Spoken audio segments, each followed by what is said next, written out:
साधु जय भीम। मैं हूं इंजीनियर स्नेहा और आप देख रहे हैं नेशनल चौपाल। इस वक्त हम लखनऊ में हैं। लखनऊ में वहां जहां पर डॉक्टर बाबा साहब भीमराव अंबेडकर इनका अस्थि कलश है, जैसा कि आप देख सकते हैं। और हमारे पीछे ही यहाँ जो देख रहे हैं अस्थि कलश का दृश्य आपको देख रहा है, ये यहीं पर ये अस्थि कलश रखा हुआ है। और साथ ही वहाँ डॉक्टर बाबा साहब अम्बेडकर इनका स्टैचू है, तथागत गौतम बुद्ध का स्टैचू है। लोग पूरे शहर से आ रहे हैं और आज लखनऊ में अभिवादन सभा भी हुई है।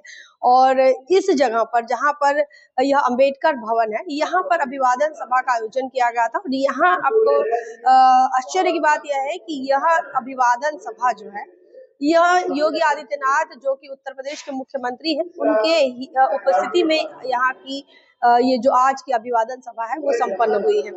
आप देख सकते हैं कि बाबा साहब भीमराव अंबेडकर ये एक ऐसा नाम जिन्हें देश में नहीं बल्कि पूरी दुनिया में याद किया जाता है। और वहीं डॉक्टर बाबा साहब अंबेडकर इनके महापरिनिर्वाण दिवस के मौके पर लोग अलग अलग जगह पर अभिवादन कर रहे हैं। बाबा साहब अंबेडकर को मानने वाले, नहीं मानने वाले, उनकी विचारधारा पर चलने वाले, नहीं चलने वाले, तमाम तरह के लोग आज बाबा साहब अंबेडकर को नमन कर रहे हैं। और ये मजबूरी है आज इस देश की कि बाबा साहब अंबेडकर को नमन करना पड़ रहा है।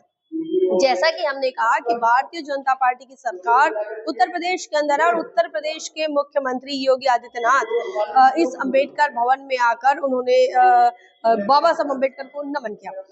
तो क्या सही मायने में हम आज की तारीख पर ये देख रहे हैं, बाबा साहब अंबेडकर को नमन करना, बाबा साहब अंबेडकर इनको अभिवादन करना, या क्या ये इतना काफी है बाबा साहब अंबेडकर के विचारों की अपेक्षा में?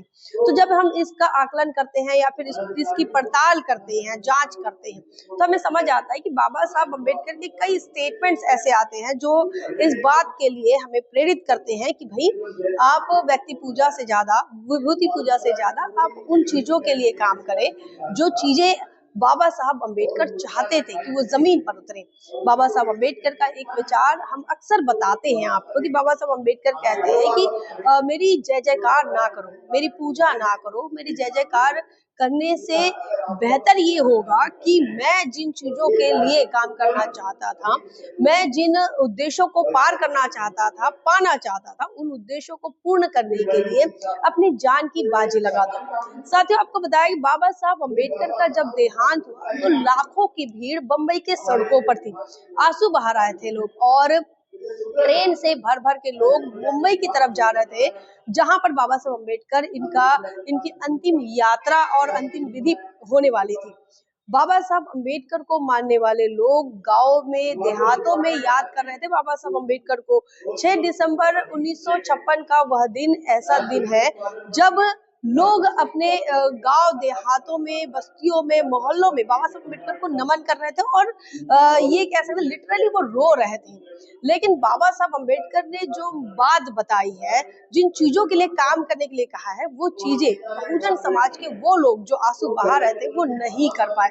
और अगर आपको ये बताए कि यही बात, ऐसी ही बात अगर हम कार्ल मार्क्स के तरफ देखते हैं, कार्ल मार्क्स के देहांत की तरफ देखते हैं, तो कार्ल मार्क्स का जब देहांत होता है तो गिने चुने 5 लोग उनके उस देहांत की वो अंतिम यात्रा में होते हैं, लेकिन वो आंसू नहीं बहाते, वो 5 लोग आंसू नहीं बहाते। वो बाबा साहब अंबेडकर के लिए जिस प्रकार से बहुजन समाज हर जगह पर अभिवादन सभा का आयोजन करके आंसू बहा रहा था, उस प्रकार से कार्ल मार्क्स के जो अनुयायी है वो आंसू नहीं बहाते। वो कहते हैं कि कार्ल मार्क्स को अगर अभिवादन करना है तो सच्चा अभिवादन वही होगा जो कार्ल मार्क्स की विचारधारा को जमीन पर उतारे।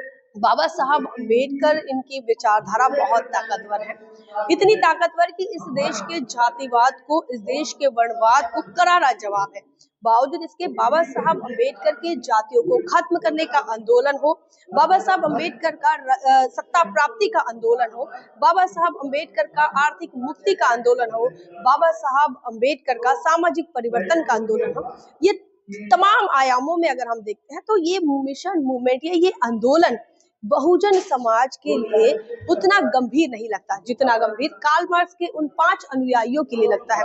और ये बहुत महत्वपूर्ण बात है, जिस महामानव ने इस देश के अंदर मानवतावाद की साख रखी, नींव रखी और उन्हीं बाबा साहब अम्बेडकर के विचारों को जब जमीन पर उतारने की बात होती है तो लोग उन्हें इमोशनली लेते हैं और यही इमोशनली लेकर बाबा साहब अम्बेडकर इनकी व्यक्ति पूजा विभूति पूजा की तरफ बढ़ते जा रहे हैं। और इसमें ना भारतीय जनता पार्टी पीछे है ना कांग्रेस पीछे है। तमाम लोग जिन लोगों ने बाबा साहब अम्बेडकर का ताउम्र विरोध किया, ताउम्र उनको उनके लिए जो है उनके लिए रोड़ा बनते रहे, उनको रोकते रहे, वो तमाम लोग आज बाबा साहब अम्बेडकर इनको याद कर रहे हैं। बहुजन समाज की अपनी अलग जिम्मेदारी है। बहुजन समाज के लोगों की अपनी अलग जिम्मेदारी कौन सी है? वो जिम्मेदारी है बाबा साहब अम्बेडकर जिन बातों को जमीन पर उतारना चाहते थे, जिन चीजों की स्थापना वो करना चाहते थे, जिस इक्वालिटी को स्टैब्लिश करना चाहते थे, उन चीजों के लिए लड़ाई लड़ना, उन चीजों के लिए संघर्ष करते रहना, ये बहुजन समाज का मुख्य काम होना चाहिए। आज अभिवादन दिवस के मौके पर बहुजन समाज के लोगों ने यह प्रण करना चाहिए, जैसे मान्यवर कांशीराम साहब ने किया था।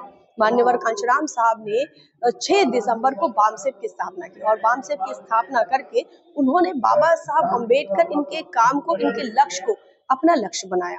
मान्यवर कांशीराम साहब ने बाबा साहब अम्बेडकर के सामाजिक और राजनीतिक मूवमेंट को अपना उद्देश्य बनाया, अपना उद्देश्य निर्धारित किया, उसी तरफ वह चल दिए।